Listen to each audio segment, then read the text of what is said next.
Is young people at the forefront of climate action and environmental advocacy in Botswana and across Africa. The launch, which took place during the recent Youth Conference, marks a critical step in institutionalizing youth-led solutions for sustainability and resilience. Now, in studio this afternoon, I'm joined by GAYO Programs Officer, Ms. Tinaye Mabara, and Eco Club Coordinator, Ms. Tebogo Bahiti. Our discussion focuses on the importance of this council and how it aims to influence policy, mobilize grassroots action, and amplify the voice of African youth in global climate discourse. Good afternoon, ladies, and thank you so much for joining us on Botswana Television. Thank you. Thank you so much for having us. All right. Maybe let's start a conversation by understanding the involvement of young people or youth on issues affecting climate as a whole. Are we really involved in climate issues? I would say definitely, because if you see the turnout at the Youth Conference, we had a lot of young people who are pushing forward data-driven advocacy in climate action. We had a lot of youth organizations come and participate, and also just like a lot of young people who are doing research in these academic institutions, because the Youth Conference, where we launched the YCC, was very focused on data-driven advocacy, because that's what we want to drive youth towards, so that they can actually have a chance at informing policies. That's incredible. Now, maybe you can take us through the conference that we are talking about right here, what was happening, and the conversations that we had during that conference. Yes, it was a very successful event, I would say, and we had over 100 delegates that were present. We had presentations for our partners such as Buan, University of Botswana, and we also had powerful panel sessions about bridging academia and the industry. And then we also had youth-led researchers come on board, whereby they had to submit their abstracts, the academic abstracts that talked about climate change, smart agriculture, and innovation in a whole, to help link them their presentations into innovation. So that's what we went through. And then the second day, we just finally solely launched the YCC itself and having to sign up members for the YCC. Yeah. Right, that's incredible. Now, what is the core mandate of Youth Climate Council, and how would it be implemented? Okay, thank you so much for that question.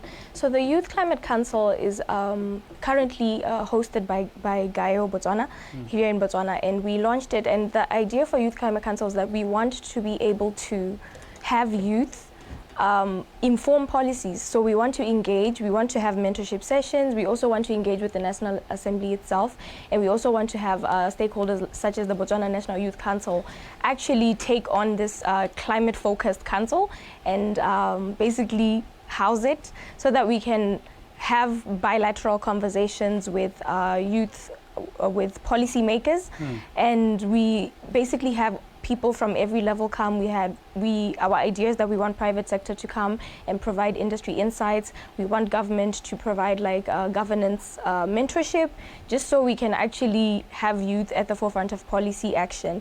That means that we want youth to organize outside of, that most youth participate as activists, and we really want youth to move into more technical, because there's we've noticed that youth are very apt. We have the aptitude for these technical roles and policy-driven initiatives. All right. Now, earlier on, you mentioned about some institutions that were involved in the conference. Maybe you can take us the involvement of youth, especially at the tertiary institutions. What is it that you're doing to make sure that young people, especially by are also involved in this, and they are at the forefront, like what the council intends to achieve? Yes, thank you very much for the question.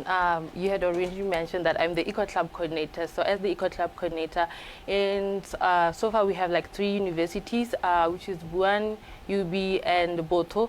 We have Eco Clubs there that is mainly constituted of the tertiary students, and this is whereby we get to assist them and support them in the issues of climate change. They drive this kind of issues, they advocate for it, so that when the YCC is it's fully launched like this, they're able to be a part of it, they're able to influence the policies, be brought in the table of policy making decisions that are not really left out. So that's how they're actually involved in this. On the same breath, but how does the council plan to work with policymakers and government institutions to influence? Because at the end of the day, we have to have laws or some policies that are there, that are guidelines. And I believe the influence should come from the council. How are we planning to make sure that at the end of the day, we work together also with the government?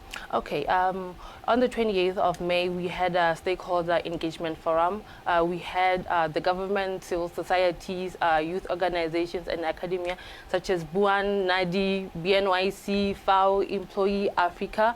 And this was a critical co-creation to give direction of the YCC and make sure that it's in alignment with Botswana's climate policy. So that's why we needed that collaboration, so that their input is also heard. All right. Yes, now, what role will young people play in shaping the council's climate action agenda at local and maybe at a continental level? So young people are the Youth Climate Council. Like we said, GAYO is merely hosting it. We are housing this council, but it is made up of young people. So we need young people to answer the call. We need young people to join the Youth Climate Council. I will share more information how they can do that later, but I think that the thing that we want people to understand is that this council is for young people, by young people. So on a global scale, yeah. Yes, on a global scale, we have the Youth Climate Alliance. So this council that we're bringing to Botswana, we're only launching it in Botswana, but it's in so many other countries across Europe and Africa. So we are housing the Botswana chapter, and it is going to be made up of young people, both as organizations and individuals. So what young people can do is to join the Youth Climate Council, and so that they can take ownership and have it actually belong to them. Because right now it's at its infancy stage, so there's room for us to be able to shape what it's going to look like, but we can't do that on our own. We really need collaboration from young people. We need young people to come in and be ready to influence climate policy. All right. You said earlier that there's some information that you will share later. I want to share them right now, maybe about the whole council that is going to be established in this country. Okay, so what I wanted to share is how to join the Youth Climate Council. So right now we have a website. That's Botswana Youth Climate Council.com. Or .org. We also have Facebook pages, Botswana Youth Climate Council. So if you go on these pages on our social media, on X, we are on Instagram, we're also on Facebook. If you go on these platforms, you find a link that will give you a link to a Google form where you can submit your information to basically join the council. So it's as easy as that, where we've made an effort to really make it inclusive and also very accessible by just populating the link. Clicking on the link, you can join the council. Just as easy as that. You also have to be youth. All right. Yes. It has to be youth. All right. Yeah. Now, as you're talking, I'm still with you. As you're talking, we're talking about these other different media platforms that young people are already in. You talk about X, Instagram, and Facebook. Yeah. How do we share information, especially at the platforms that young people are flocking on the daily basis to get information? Because most of the times, people say we don't get to understand most of these policies or most of these organizations because there's a lack of information. We don't know what is it all about. So. What is it that you're doing to make sure that at the end of the day, that's something that's actually very close to my heart personally, because I do create climate content.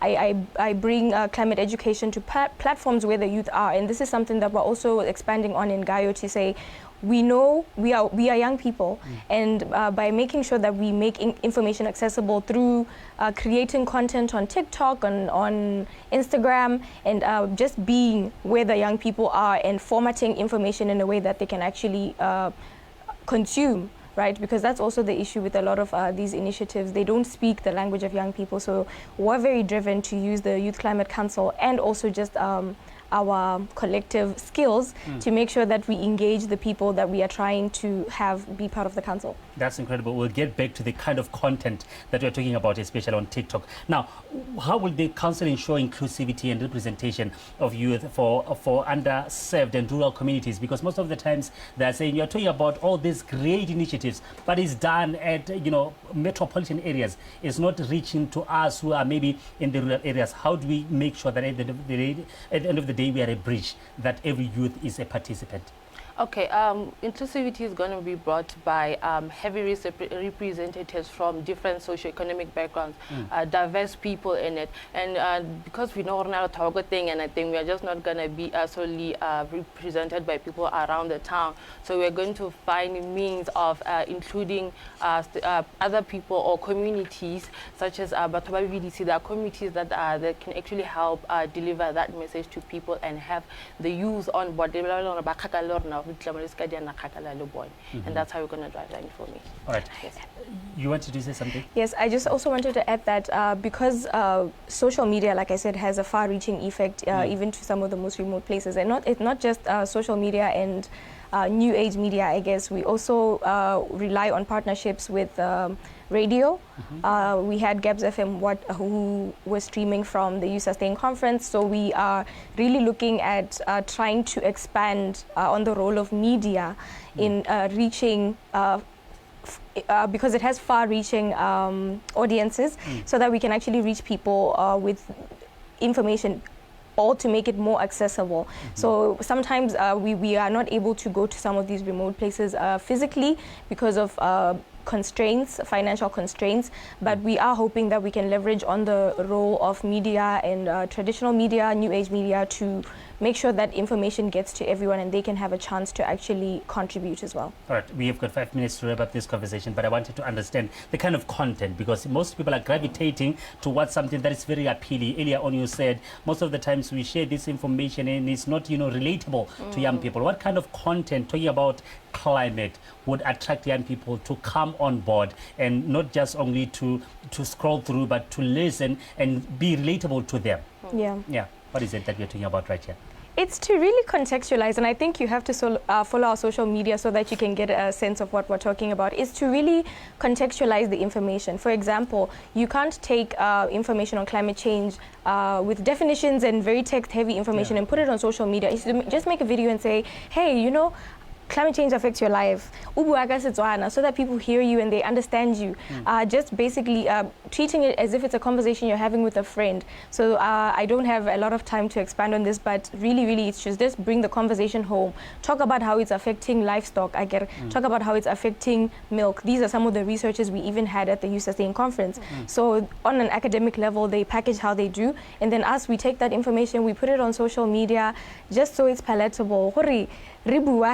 Just having a conversation with your friends. I can see that you are burning. You want to add on to that one. How do we create this content to be relatable to young people based on the research and what is happening in our daily lives? Yeah, and because we are youth and we have a bit of impatience, and we like something that's not too difficult and heavy for us.